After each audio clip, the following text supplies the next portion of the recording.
49년에 케이사르는 오늘날의 프랑스 지방으로부터 군대를 이끌어 남쪽으로 내려가고 있었습니다.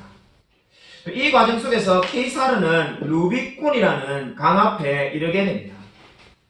이 강은 별로 중요한 의미가 없는 그냥 조그만한, 우리로 말하면 개천에 불과합니다. 이 강을 건너기 위해서 큰 어려움이나 장애물이 있는 것이 아니었습니다. 근데 이 루비콘 강을 건널까 말까 하며 케이사르는 계속해서 고민합니다. 건너야 되는가? 아니면 건너지 않는 것이 옳은가? 고민하고 또 고민하다가 결국 루비콘 강을 건너기로 결심합니다. 이 루비콘 강이 역사적으로 대단한 강이 아닙니다. 근데 왜 루비콘 강 앞에서 케이사르는 기원전 49년에 그 강을 건널까 건너지 말까를 고민했을까요? 그 이유는 당시에 루비콘 강은 이 로마 원로원의 직할 영토에 해당되었습니다. 그러므로 루비콘 강을 건넌다는 것은 어떤 의미를 담고 있습니까? 결과적으로는 로마의 전쟁을 선포하는 의미를 담고 있습니다. 그래서 케이사르는 계속해서 고민한 겁니다. 내가 로마의 전쟁을 일으키는 것이 옳을까? 아니면 그냥 참고 지낼까? 고민 끝에 그 결정을 그대로 전쟁을 하는 걸로 이루게 됩니다. 저와 여러분의 인생도 마찬가지입니다. 저와 여러분의 인생 가운데 아마 수많은 선택의 문제가 늘 존재한다는 것을 우리는 잘 알고 있습니다.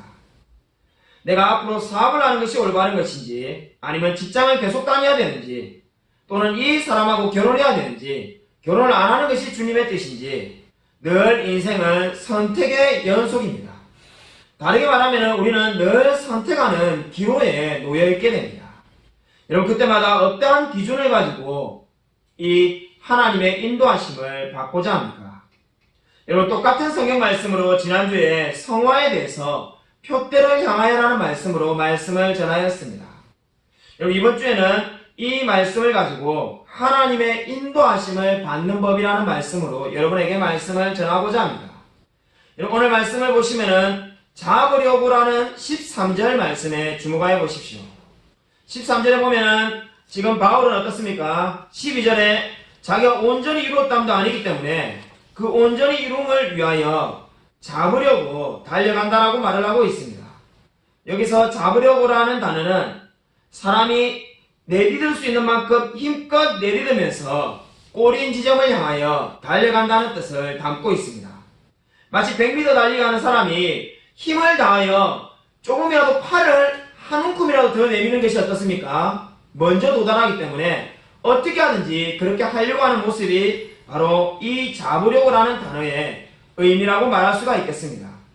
우리 얼마 전에 있었던 동계올림픽을 본다면은 쇼트트랙에 어떻습니까? 발을 조금이라도 내밀어 가지고 100분의 1초라도 앞서려고 하듯이 그러한 자세가 뭡니까? 잡으려고라는 이 단어의 의미입니다. 이 말씀은 그러니까 어떻습니까? 바울이 어떻게 하든지 간에 하나님께 조금이라도 더 가까이 가려고 하는 그런 간절한 마음을 나타내고 있습니다. 그 말씀에 대해서 지난주에 표대를 향하여라는 말씀으로 여러분에게 말씀을 드렸습니다. 아마 이 말씀만 보면 우리가 어떤 생각이 듭니까? 근데 내가 그렇게 살지 못할 때는 어떤 일이 벌어지는가라는 의구심이 들 수밖에 없습니다. 우리가 하나님께로 올바로만 늘 가는 것이 아니라 내가 정말 하나님의 말씀과 반대 방향으로 갈 때는 어떤 일이 벌어지는가? 또 하나님의 인도가 있는데 내가 머뭇거리면서 그대로 살지 못할 때는 하나님이 어떻게 역사하시는가라는 생각이 여러분 가운데 있을 겁니다. 바로 그 질문에 대해서 바울은 15절에 이렇게 대답하고 있습니다. 15절을 보시면은 만일 어떤 일에 너희가 달리 생각하면 하나님이 이것도 너희에게 나타내시리라 라고 말을 합니다. 이 말씀이 무슨 말입니까? 우리가 그렇게 표대를 향하여 하나님이 주시는 은혜를 잡으려고 달려갈 때에 우리가 달리 생각할 때가 있다라고 말을 합니다. 저와 여러분도 마찬가지죠. 우리가 얼마나 많이 하나님의 뜻과 다르게 살았습니까? 그렇게 다르게 생각할 때 어떻게 하나님이 하신다는 겁니까? 하나님이 이것도 너희에게 나타내시리라. 이 말씀이 무슨 말입니까? 그렇게 우리가 다르게 생각하며 하나님의 뜻과는 다른 길로 가려고 할 때 하나님이 우리에게 나타내셔서 우리를 표대를 향하여 달려가는 자로 만드신다고 성경이 말씀하고 있습니다. 여러분, 이 말씀을 한마디로 말하면 뭐라고 말할 수 있겠습니까? 하나님이 우리의 삶 가운데 인도하신다라고 말씀하고 있습니다.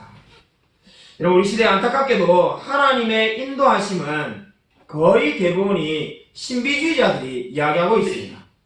원래 우리 개혁신앙에도 하나님의 인도하심에 대해서 많은 신앙의 선배들이 글을 썼습니다. 근데 최근에 이 하나님의 인도하심을 이야기하는 사람들은 소위 말하는 직통계시를 주장하는 사람들입니다. 직통계시가 뭡니까? 지금도 하나님이 계시를 우리에게 직접적으로 주신다는 겁니다. 성경을 지금도 쓰고 있고 지금도 우리가 사도로 살고 있고 하나님이 우리에게 직접적으로 만나게 하셔가지고 우리를 모든 것을 움직이신다라고 말하는 분들이 바로 이 하나님의 인도하심을 이야기합니다. 실제로 제가 만나본 분들은 하루에 4시간, 5시간을 하나님이 나에게 뭐라고 말씀하신지 그것만 찾는 겁니다. 중국에도 그런 분들이 많이 예전 2년 전에 왔을 때 많이 만났는데 천사가 자기를 인도한다면서 자기가 만난 천사의 숫자를 이야기하는 분들도 있습니다. 안타깝게도 많은 사람들이 하나님의 인도하심을 오해하고 있습니다. 그러다 보니까 어떻게 해야 됩니까? 역으로 개혁신앙을 주장하는 사람들은 아예 이 하나님의 인도하심에 대해서 설교하지 않으려고 하는 경향도 있습니다. 오늘 성경 분명히 어떻게 말을 하고 있습니까? 15절에 우리가 달리 생각한다면 하나님이 이것도 너희에게 나타내신다라고 분명히 성경이 말을 하고 있습니다. 여러분, 어떻게 하나님의 인도하심을 받고 있습니까? 하나님의 인도하심을 아는 데 있어서 가장 중요한 절대 원칙이 하나 있습니다. 다른 모든 것은 잃어버려도 한 가지 반드시 기억해야 될 원칙이 있는데 데살로니가전서 4장 3절을 한번 찾아보도록 하겠습니다. 데살로니가전서 4장 3절입니다. 신약성경 332면에 있습니다.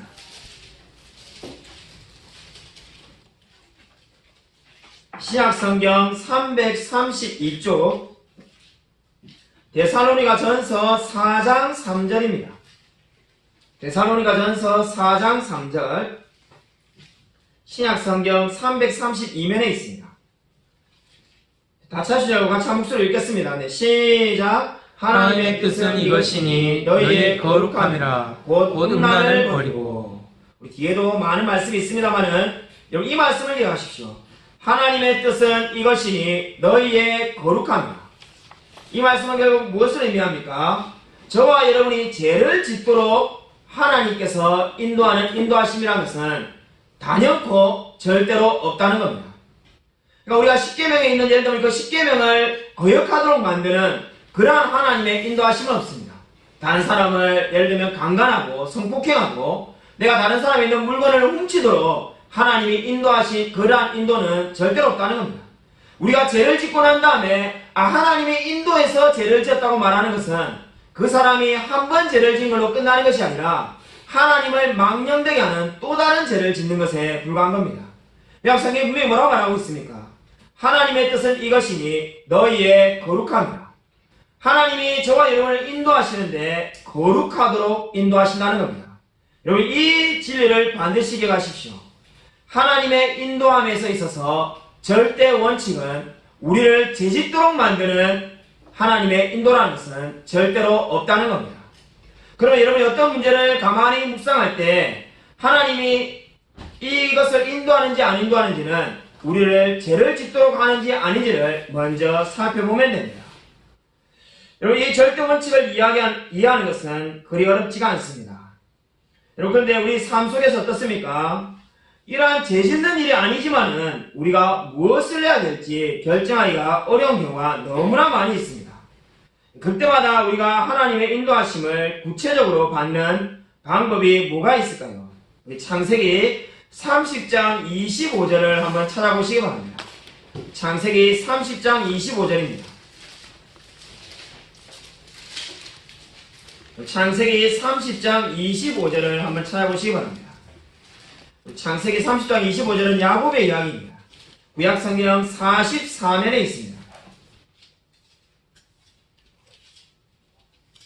구약성경 44쪽 창세기 30장 25절 다 찾았으면 한 목소리로 같이 읽겠습니다. 네, 시작. 라헬이 요셉을 낳았을 때 야곱이 라반에게 이르되 나를 보내어 내 고향 나의 땅으로 가게 하시되. 여러분, 이 야곱이 지금 라반의 집에 와서 일을 하였습니다. 우리가 다 알다시피 라헬과 레아를 얻기 위해서 각각 7년씩 14년을 일을 하였습니다. 우리가 왜 야곱이 라반의 집으로 도망왔습니까? 우리가 너무나 잘 알다시피 형 에서가 야곱을 죽이려고 해서 도망왔습니다.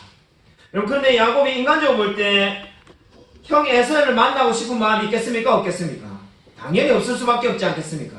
가면 죽을런지도 모르는데 라반의 집에 이렇게 살고 있는 게 훨씬 더 안전하지 않겠습니까? 근데 놀랍게도 하나님이 어떻게 역사하십니까? 하나님의 인도하심의 첫 번째 단계가 여기서 나옵니다. 우리가 이제 야곱을 통한 4단계를 살펴보게 될 것인데, 첫 번째 단계는 하나님이 야곱의 마음에 소원을 불러일으키시는 겁니다. 무슨 소원입니까? 고향 집으로 돌아가고자 하는 소원을 불러일으키시고 있습니다. 그 전까지 성경을 읽어보면은 야곱은 고향에 돌아갈 마음이 없었습니다. 그런데 갑자기 하나님께서 그 마음 가운데 소원을 불러일으키십니다. 여러분, 저와 여러분도 마찬가지지 않습니까? 제가 5년 전만 해도 죽어도 개척하지 않겠다는 말을 늘 입 밖에 내뱉는 사람이었습니다. 지금 생각하면 얼마나 후회스러운지 모릅니다. 여러분도 장담할 수 없는 이야기를 함부로 장담해서는 안 됩니다. 제가 7년 전에 예전에 사역하던 교회에서 개척하자는 분이 있었는데, 요즘 시대에 개척하면은 1% 성공 확률이 있는데, 내가 바보냐? 99% 확률이 망할 건데 내가 그 망할 척을 왜 하겠냐 해가지고 서울로 도망갔습니다. 사실상 거의 요나처럼 도망간 거죠. 그리고 서울 가서도 늘 개척은 죽어도 안 하겠다고 마음에 개척하고자 하는 마음을 불러주었습니다. 그래도 안 하려고 했습니다. 근데 어떻습니까? 분명한 것은 야곱과 저처럼 하나님이 마음을 불러일으키실 때가 있습니다. 사업이든 직장을 옮기든 이사를 하든 여러분, 인생의 수많은 문제들을 한번 생각해 보십시오. 과거를 돌아보십시오. 갑자기 하나님께서 마음을 불러일으키실 때가 있습니다. 지금 야곱에게도 마찬가지입니다. 그전에는 그런 마음이 없었는데 하나님이 그 마음에 이제 고향으로 돌아갈까 하는 마음의 소원을 불러일으키십니다. 이것이 바로 무엇입니까? 하나님의 인도하심의 첫 번째 단계입니다. 여러분들, 이 마음만 가지고 뭔가 할 수가 없습니다. 왜냐하면 내가 욕망 때문에 하는 건지, 착각인지, 정말로 주님이 마음을 주신 건지 어떻게 알 수 있겠습니까? 그렇기 때문에 그 다음 단계가 필요한 겁니다. 하나님이 인도하시는 두 번째 단계는 31장 2절에 나옵니다. 여러분, 창세기 31장 2절을 같이 한번 읽어보겠습니다. 창세기 31장 2절 같이 한번 읽겠습니다. 시작. 야곱이 라반의 안색을 본즉 자기에게 대하여 전과 같이 아니하니라. 여러분, 이 라반이 야곱을 어떻게 대하고 있습니까? 갑자기 안색이 변한다라고 말을 하고 있습니다. 여러분, 라반은 솔직히 우리 인간적으로 볼 때 야곱을 이용해 먹은 겁니다. 우리가 다 알다시피 어떻습니까? 원래 라헬을 주기로 했는데 레아를 줘가지고 어떻습니까? 이 언니를 먼저 줘야 된다면서 라헬을 얻기 위해서는 7년을 더 일하라고 했습니다. 주석가 중에 야곱을 안 좋게 보는 분들은 고의적으로 레아를 준 목적이 레아가 시집을 못 갈 거라고 추측하는 분도 있습니다. 보면 성경 보면은 라헬은 아립답고 레아는 안목이 약하다고 되어 있죠. 그 말은 어떻습니까? 레아는 이쁘지 않다는 겁니다. 동서고금, 옛날과 지금 남자 중에 나이가 많건 어리건 다 따질 것 없이 남자들은 다 이쁜 사람을 좋아합니다. 예외가 없습니다. 제가 이제 청년부 사역을 해보니까 청년들이 착한 여자하고 결혼하게 달라가지고 제가 이제 영광학교 있을 때 소개팅을 40번 이상 시켜줬는데 제가 후회했습니다. 그 착하다는 말의 의미가 이쁘다는 말인데 자, 그 말을 몰라가지고 진짜 착하고 마음씨 좋은 사람만 소개팅 해줬더만 한 명도 안 이루어지죠. 여러분, 근데 지금 이 성경이 뭘 말합니까? 야곱이 어떻다는 겁니까? 바로 라헬만 가지고 결혼하면은 하나님 어떻게 해야 이 라반은 어떻게 되겠습니까? 레아를 시집을 보낼 수 없으니까 레아를 시집을 보내기 위해서 야곱에게 이용해 먹은 겁니다. 여러분, 근데 중요한 건 뭡니까? 왜 야곱을 이용해 먹었겠습니까? 이 야곱은 있으면 있을수록 라반에게 이로운 존재라는 겁니다. 그래서 라헬과 레아를 주면서 14년을 붙들어 놓은 거죠. 근데 중요한 게 뭡니까? 갑자기 안색을 본즉 안색이 전과 같지 않더라라고 되어 있습니다. 이 말이 무엇을 의미합니까? 바로 하나님께서 라반의 마음을 바꾸시다고 말을 하고 있습니다. 여러분, 이 아마 야곱은 이렇게 생각할 수 있습니다. 왜 갑자기 라반이 얼굴이 바뀌었을까? 그러나 세상에 우연은 없습니다. 믿지 않는 사람들은 우연히 일어난 일이라고 생각했지만 세상에 우연이라는 건 없습니다. 우리가 보기에 우연히 일어난 일도 그 우연 가운데 하나님의 필연적인 섭리가 있습니다. 야곱의 마음에 고향을 떠나라는 소원을 일으키신 하나님께서 이제 야곱이 떠날 수밖에 없는 환경을 만드시는 겁니다. 그렇기 때문에 이 야곱은 이제 어떻습니까? 이제 도저히 여기에 있을 수가 없습니다. 하나님께서 마음을 불러일으키셨는데 환경도 떠날 수밖에 없는 환경이 되어 있습니다. 이것이 바로 두 번째 단계입니다. 하나님께서 환경을 변화시키는 겁니다. 이 단계에서도 우리가 떠날지 말지를 결정할 수가 없습니다. 왜 그렇습니까? 야곱도 지금 고향으로 떠날지 아니면 남을지 확신할 수가 없습니다. 왜 그렇습니까? 로마서 5장 3절과 4절에 중요한 영적인 진리가 있기 때문입니다. 환난은 인내를, 인내는 연단을, 연단은 소망을 이루는 줄 알미로라는 영적인 진리가 있습니다. 여러분, 거기서 환난이란 말이 무슨 의미라고 했습니까? 곡식이 땅에 떨어질 때 당하는 고통입니다. 우리가 볏짚을 땅에 던질 때, 때릴 때, 알곡을 얻기 위해서 때릴 때 당하는 고통이 환난의 의미입니다. 그러한 고통을 당할 때 어떻게 하라는 겁니까? 인내하라는 겁니다. 인내는 그 자리에 그대로 머무는 것을 말합니다. 왜 지금 환경이 바뀌었는데 그대로 떠날 수 없습니까? 환경이 바뀌어도 하나님은 늘 두 가지 중에 한 가지를 말씀하십니다. 떠나라고 할 때가 있고 그 자리에 그대로 머물면서 로마서가 말씀하신 것처럼 인내하라고 할 때가 있습니다. 근데 그걸 어떻게 구분할 수가 있습니까? 바로 거기에 세 번째 단계에 하나님의 인도하심이 필요한 것입니다. 바로 31장 3절에 하나님의 세 번째 단계의 인도하심이 나옵니다. 31장 3절을 함께 읽으시겠습니다. 31장 3절 함께 읽겠습니다. 시작. 여호와께서 야곱에게 이르시되 내 조상의 땅 내 족속에게로 돌아가라. 내가 너와 함께 있으리라 하신지라. 아멘. 여러분, 이 어떻게 말씀하고 있습니까? 야곱은 지금 혼란스러울 수밖에 없습니다. 지금 하나님께서 이 라반의 안색이 변했는데 거기서 인내하라는 건지 아니면 정말 떠나라는 건지, 물론 그 전에 이미 마음에 소원이 있었습니다. 30장 25절에 강한 열망을 하나님 줬지만은 인간은 연약해서 어떻습니까? 시간이 지나면은 그게 헷갈리기 시작해요. 내가 착각해서 마음을 불러일으킨 건지 하나님이 주신 건지 헷갈릴 수밖에 없죠. 그때 하나님이 어떻게 하십니까? 더 강하게 말씀하십니다. 너 족속에게로 돌아가라. 내가 너와 함께 있으리라.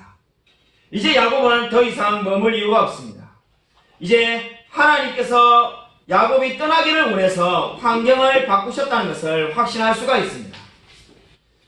여러분, 이것만 해도 충분히 떠나야 할 이유가 있는데 하나님의 인도하심은 마지막으로 네 번째 단계가 있습니다. 그 네 번째 단계는 저와 여러분에게 더 큰 위로를 줍니다. 우리 31장 14절부터 16절을 한번 살펴보도록 하겠습니다. 창세기 31장 14절부터 16절 같이 한번 읽겠습니다. 네, 시작. 라헬과 레아가 그에게 대답하여 이르되 우리가 우리 아버지 집에서 무슨 분깃이나 유산이 있으리요. 아버지가 우리를 팔고 우리의 돈을 다 먹어버렸으니 아버지가 우리를 외국인처럼 여기는 것이 아닌가. 하나님이 우리 아버지에게서 취하여 가신 재물은 우리와 우리 자식의 것이니 이제 하나님이 당신에게 이르신 줄을 다 준행하라. 아멘. 여러분, 하나님의 마지막 인도 네 번째 단계는 바로 확정적인 후원자들이 나타나는 단계입니다. 이 말씀은 어떤 의미를 갖고 있습니까? 야곱의 아내들은 그들의 아버지가 바로 라반입니다. 인간적인 관점에서 라헬과 레아가 아버지 라반의 집을 떠날 이유가 없습니다. 왜 떠나겠습니까? 같이 사는 게 복되고 행복하고 좋지 않겠습니까? 근데 16절에 지금 그들이 어떻게 말합니까? 당신이 하나님께서 이르신 일을 다 준행하라. 떠나는 게 옳다라고 이제 남편의 편을 들기 시작합니다. 여러분, 이 말씀이 저와 여러분에게 어떠한 교훈을 줍니까? 여러분, 이 네 단계를 주목해 보십시오. 하나님이 우리에게 인도하실 때는 이 네 단계를 통해서 인도하시는 겁니다. 먼저 하나님이 우리에게 마음을 불러일으키시고 환경을 바꾸시며 다시금 말씀을 주시고 그 일을 할 수 있는 후원자들을 함께 주시는 겁니다. 여러분, 저와 여러분의 인생을 돌이켜보면은 다 이 네 단계를 거쳐서 우리가 이루어졌다는 것을 알 수가 있을 것입니다. 여러분, 살아오면서 우리가 늘 하나님의 인도하심대로 살아왔다라고 고백할 수 있습니까? 감히 누가 그렇게 고백할 수 있겠습니까? 얼마나 자주 그리고 많이 하나님의 인도와는 다르게 살아온 적이 얼마나 많습니까? 아마 이 네 단계를 통해서 우리는 이렇게 질문할 수밖에 없습니다. 이렇게 야곱처럼 네 단계의 인도하심을 하나님 뜻대로 잘 밟으면 다행이지만은 우리가 고집을 부려가지고 이 말씀대로 살지 않을 때는 어떠한 일이 벌어지는가라고 질문할 수가 있을 겁니다. 다르게 말한다면은 야곱이 떠나라고 했는데 만약에 안 떠났으면 어떻게 되겠습니까? 나는 형에서는 생각하면 끔찍하기 때문에 가면 죽을 것 뻔한데 죽어도 라반의 집에 있겠다라고 버텼으면 어떻게 되냐는 겁니다. 여러분, 그때 어떻게 되는지 성경에 나와 있는 원리가 있습니다. 여러분, 하갈의 인생을 살펴보므로 그 원리를 배워보자 합니다. 창세기 16장 7절부터 11절 한번 보십시오. 창세기 16장 7절부터 11절에 하나님의 인도하심이 없이 떠난 자의 모습을 나타내고 있습니다. 창세기 16장 7절부터 11절 한번 찾아보시기 바랍니다.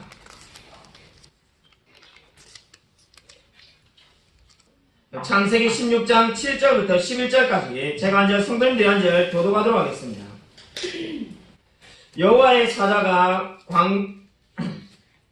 여호와의 사자가 광야의 샘물 곁 곧 술길 샘 곁에서 그를 만나 이르되 사례의 여종 하갈아 내가 어디서 왔으며 어디로 가느냐 그가 이르되 나는 내 여주인 사례를 피하여 도망하나이다. 여호와의 사자가 그에게 이르되 내 여주인에게로 돌아가서 그 수하에 복종하라. 여호와의 사자가 또 그에게 이르되 내 크게 번성하여 그 수가 많아 셀 수 없게 하리라. 함께 읽으시겠습니다. 여호와의 사자가 또 그에게 이르되 내가 임신하였은즉 아들을 낳으니 그 이름을 이스마엘이라. 이는 여호와께서 내 고통을 들으셨습니다. 아멘. 우리 시간관계상 7절부터 읽었는데 16장 1절부터 6절까지 읽으면은 하갈은 그 주인 사례에게서 쫓겨났습니다. 요즘 시대라면 직장에서 쫓겨나도 얼마든지 또 새로운 직장을 구하면 됩니다. 근데 고대 시대는 이야기가 완전히 다릅니다. 특별히 여자는 집에서 쫓겨나면 굶어 죽을 수밖에 없습니다. 그래서 성경을 보면은 그 누구도 하갈에게 관심을 보이거나 위로하려고 했던 사람은 없습니다. 여러분, 하갈이 이렇게 집을 나온 이유가 어디 있습니까? 하나님이 떠나라고 한 명령이 있어서 떠난 게 아닙니다. 하나님이 떠나라는 명령이 없다면 어떻게 했어야 됩니까? 제가 로마서 5장 3절 4절의 원리를 말씀한 것처럼 이 힘들고 어려운 환난 가운데서도 사례의 모든 학대를 참고 견뎠어야만 됩니다. 근데 그런 하나님의 말씀의 인도가 전혀 없지만은 하갈은 자신이 원하는 대로 그냥 멋대로 집을 떠나버렸습니다. 잘못된 거죠. 하나님의 인도가 없었습니다. 그럼 이제 어떤 일이 벌어질까요? 여러분, 놀랍게도 하나님께서 7절에 찾아왔다라고 말씀하고 있습니다. 사자라고 되어 있는 그 말씀을 주목하여 보십시오. 여호와의 사자라는 그 말씀은 원어를 보면은 앞에 관사가 있습니다. 관사가 있다는 말은 뭔가? 바로 하나님을 뜻한다는 겁니다. 그러니까 여호와의 사자는 천사가 아니라 하나님입니다. 제2위 하나님, 성자 하나님이 직접 찾아오신 것입니다. 이 하나님께서 찾아와 하셔가지고 지금 어떻게 합니까? 그 세상에 누구도 위로할 자가 없는 이 하갈에게 위로를 주고 있습니다. 여기만 봐도 얼마나 은혜로운지 모릅니다. 세상 그 누구도 이제 힘도 없고 능력도 없는 하갈을 위로하려고 하지 않습니다. 바로 그때 여호와께서 위로하고 있습니다. 더구나 하갈은 하나님의 말씀대로 인도함을 받은 것이 아니라 자기의 원하는 대로 지금 떠났는데 그 연약하고 힘든 하갈에게 하나님이 직접 찾아오고 있습니다. 여러분, 오늘 성경이 말하는 하나님이 어떠한 하나님입니까? 우리 세상에 그 누구도 나를 도와줄 자가 없다고 생각할 때 바로 그때가 하나님을 만날 때임을 성경은 말씀하고 있습니다. 여러분 인생에서 절망하고 낙심할 때가 있지 않습니까? 그때 여러분은 어떻게 고백합니까? 여러분 그때 바로 하나님이 찾아오실 때라는 것을 반드시 기억하시기 바랍니다. 하나님이 찾아오셔서 하갈에게 8절에 두 개의 질문을 하고 계십니다. 첫 번째 질문은 내가 어디서 왔느냐는 겁니다. 어디서 왔느냐는 것은 뭘 묻고 있는 겁니까? 하갈의 과거를 묻고 있는 겁니다. 그리고 8절에 보면 두 번째 질문이 있는데 내가 어디로 가느냐고 묻고 있습니다. 어디로 가느냐는 것은 하갈의 미래에 대한 질문을 하고 있습니다. 하갈이 지금 생각지도 않았는데 하나님께서 직접 나타나셔서 하갈의 과거와 미래에 대해서 두 가지 질문을 던져주고 있습니다. 여러분 거기에 대해서 놀랍게도 8절 후반부를 보면은 하갈이 어떻게 대답합니까? 나는 내 주인 사례를 피하여 도망하나이다 이렇게 대답합니다. 이 대답은 무엇을 의미합니까? 하나님의 두 가지 질문에 대해서 첫 번째 질문, 과거의 질문에 대한 대답만을 하고 있습니다. 그렇지 않습니까? 내가 어디서 왔느냐에 대한 대답이 내 주인 사례를 피하여 도망왔다는 거죠. 여주인을 피해서 도망왔다라고 지금 대답하고 있습니다. 하나님이 어디로 가느냐고 묻고 있는데 그 질문에 대해서는 대답조차 하지 않고 있습니다. 감히 하나님이 지금 묻고 계신데 왜 대답을 하지 않을까요? 하갈은 미래가 없다고 생각하기 때문입니다. 자기 인생은 이제 끝났다는 겁니다. 너무나 괴로워서 집을 떠나긴 떠났지만 너무나 괴로워서 하갈이 사례 여주인의 품에서 떠나긴 떠났지만은 이제 자기에게 더 이상의 미래는 없다는 겁니다.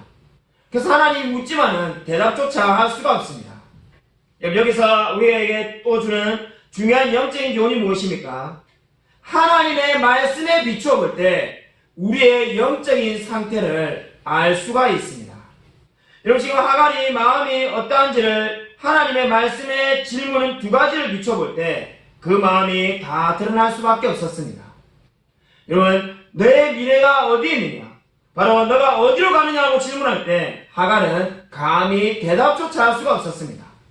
바로 그의 영적인 상태가 어떠한지를 하나님 말씀에 비추어 볼 때 알 수가 있습니다. 여러분 이 말씀은 저와 여러분이 어떤 교훈을 주고 있습니까? 우리가 하나님의 인도하심을 받지 않고 자기 마음대로 살 때 하나님이 어떻게 하신다는 겁니까? 찾아오셔서 다시금 말씀하시고 다시금 하나님이 그 사람을 인도하신다고 말씀하고 있습니다. 여러분 미래가 없다라고 생각하는 이 하갈에게 하나님이 9절에 또다시 말씀을 주십니다. 8절에 이미 말씀을 주었는데 그 말씀에 대해서 하갈이 제대로 대답하지 못하자 하나님이 영적인 처방전을 9절에서 내려주고 있습니다. 그 영적인 처방전이 뭡니까? 놀랍게도 여주인에게로 돌아가서 그 수하에 복종하라는 겁니다. 여러분 이게 말이나 됩니까? 여러분 내가 지금 이 여주인 때문에 정신병이 걸릴 정도로 힘든데 그럼 우리 이 세상의 심리학이나 철학으로 말하면 어떻게 하겠습니까? 멀리 도망가서 딴 데 가서 살아라. 우리 아마 이렇게 처방전이 될 겁니다. 근데 놀랍게도 지금 성경 어떻게 말합니까? 내 여주인에게 돌아가서 그 수하에 복종하라는 겁니다. 이게 하나님의 처방전입니다. 이게 말이나 되는 소리입니까? 내가 지금 그게 지긋지긋해가지고 도망가는데 물론 아무리 하나님의 응답이 없이 나왔다고 할지라도 하나님이 그러면 내가 좀 더 좋은 주인을 줄 테니까 그 주인에게 가라 이렇게 말을 해야지. 그 똑같은 여주인 사례에게 가라면 이제 사례가 더 괴롭힐 건 뻔하지 않겠습니까? 너 왜 내 말 듣지 않고 도망갔어? 이렇게 할 게 뻔한데 왜 거기로 가라는 겁니까? 여러분 놀랍게도 뭡니까? 9절에 복종하라는 단어는 6절에 학대라는 단어와 원어로 똑같습니다. 그러니까 지금 우리가 원어대로 표현하면 어떻게 말하는 겁니까? 내 여주인에게 돌아가서 그 수하에서 학대를 받아들이라는 겁니다. 이 세상에 이렇게 끔찍한 처방전이 어디 있겠습니까? 아마 우리 인간적으로 이 말을 성경을 있는 그대로 받아들이기가 너무나 힘들 수 있습니다. 이게 하갈의 이야기가 아니라 저와 여러분의 이야기라고 한번 생각해 보십시오. 너는 지금 여주인에게 가서 그 원래 받던 그 모든 학대를 다 어떻게 하라는 겁니까? 받아들이라는 겁니다. 이게 정말 성경에 있는 말씀인가라는 생각이 들 정도로 괴롭습니다. 그러나 하나님의 말씀은 어떤 의미를 담고 있습니까? 하나님의 말씀은 두 가지 중에 한 가지밖에 없습니다. 그리고 하나님의 인도하심을 받는 것은 늘 두 가지 중에 한 가지입니다. 무엇입니까? 첫 번째 한 가지 원리는 아까 우리가 보았던 야곱처럼 하나님이 떠나라면 떠나면 됩니다. 또 다른 원리는 무엇이었습니까? 환난 가운데에 하나님이 떠나라는 말씀이 없다면 로마서 5장 3절 4절이 말씀하는 것처럼 그 자리에 머물면서 인내해야 되는 겁니다. 근데 지금 하나님이 왜 학대를 받는 그곳으로 돌아가라고 합니까? 바로 하갈 너는 그 자리에 그대로 머무는 것이 하나님의 뜻인데 너가 도망을 나왔다는 겁니다.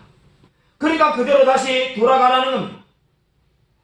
여기까지 우리가 이해할 수 있다 해도 아마 마음적으로 받아들이기 어려울 겁니다. 아니 도대체 이게 무슨 말인가? 근데 그냥 돌아가라는 게 아닙니다. 10절과 11절에 그곳에서 하나님이 축복을 주신다고 말씀하고 있습니다. 10절과 11절을 보면 뭐라고 말씀합니까? 하나님께서 또 이르시되 내 씨가 크게 번성하게 될 거라고 그 수가 많아 셀 수 없게 될 거라고 말씀하고 있습니다. 그러니까 하나님이 말씀하는 원리가 뭡니까? 너는 그 환난 가운데 그 여주인이 학대하는 그 학대 속에서 인내할 때에 인내는 연단을 이루고 연단은 소망을 이룬 것처럼 하나님의 놀라운 축복을 받기로 되어 있다라고 성경이 말을 하는 겁니다. 그 축복은 뭡니까? 내 씨를 크게 번성하여 수가 헤아릴 수 없게 될 거라고 말씀하고 있습니다. 이 축복은 창세기 12장에 아브라함에게 주신 축복과 똑같습니다. 그러니까 한낱 여종에 불과한 이 하갈에게 믿음의 조상 아브라함에게 주신 것과 같은 축복을 하나님이 주시겠다는 겁니다. 근데 언제 주신다는 겁니까? 내가 하나님 말씀대로 그 여주인의 모든 학대를 복종하며 순종하며 살아갈 때 그 축복을 주시겠다라고 말씀하고 있습니다. 사랑하는 여러분, 이 영적인 원리를 기억하십시오. 지금 하갈의 고통은 미래의 하나님의 축복을 받는 그릇이 된다라고 성경은 말씀하고 있습니다. 여러분, 지금 여러분이 고통스러운 순간이 있습니까? 하나님께서 주시는 그 축복이 그 고통 가운데 있을 것입니다. 사랑하는 여러분, 혹시 삶의 중요한 선택의 기로에 있습니까? 나의 욕망대로 쉽고 편안한 길만 선택하려고 하지 마십시오. 그리고 하나님께서 야곱에게 말씀 주신 것처럼 떠나라고 하면 그때 떠나십시오. 근데 아무리 기도한들 하나님이 떠나라는 말씀이 없다면 오늘 하갈에게 하나님이 말씀하신 대로 주인 사라에게 복종하며 사십시오. 여러분도 여러분의 그 힘든 삶 가운데에 모든 어려움과 학대를 이겨내며 복종하며 순종하며 사십시오. 그것이 바로 하나님의 뜻입니다. 그리고 하나님의 뜻은 두 가지 중에 한 가지밖에 없습니다. 하나님이 옮기라고 하면 옮기면 되고 그런 말씀이 없다면 아무리 어려운 고난이라 할지라도 여러분이 이기며 감내해야 되는 겁니다. 오늘 하갈의 원리를 보십시오. 하갈이 하나님이 떠나라는 말씀이 없는데 떠나니까 어떻게 됐습니까? 하나님이 다시 그를 환난 가운데 앉히시겠다는 겁니다. 여주인의 학대를 받는 곳으로 가라는 말이 뭡니까? 다시 환난 가운데 앉히시겠다는 겁니다. 왜 그렇습니까? 거기서 인내하는 법을 배우고 그 인내는 연단을 이루며 연단이 소망, 다시 말해서 하나님이 너로 하여금 큰 씨앗을 주신다는 그 번성의 축복을 이루시도록 역사하는 겁니다. 사랑하는 여러분, 이 영적인 원리를 반드시 기억하십시오. 오늘 주보에 나와 있는 서펄천 목사님의 말을 기억하시기 바랍니다.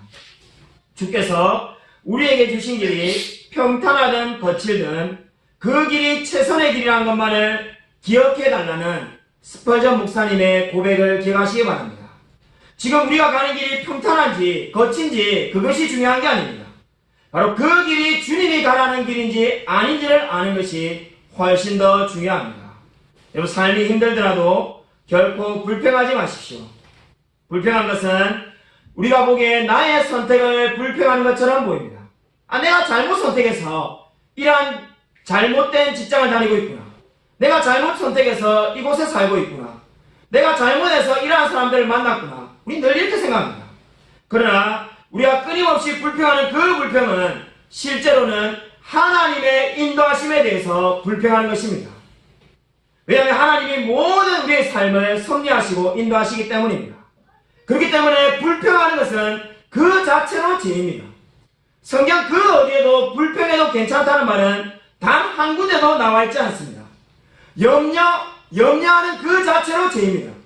이미 우리 빌립보서 2장에 보았듯이 다른 사람을 위해서 염려하는 것만이 빌립보서 2장 20절에 하라라고 명령하는 거고, 그 외에 성경의 모든 나를 위해 염려하는 것은 하지 말라라고 되어 있습니다.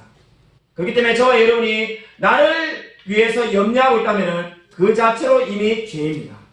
여러분, 근데 한번 곰곰이 생각해 보십시오. 없이 불평하며 원망하며 염려하겠습니까?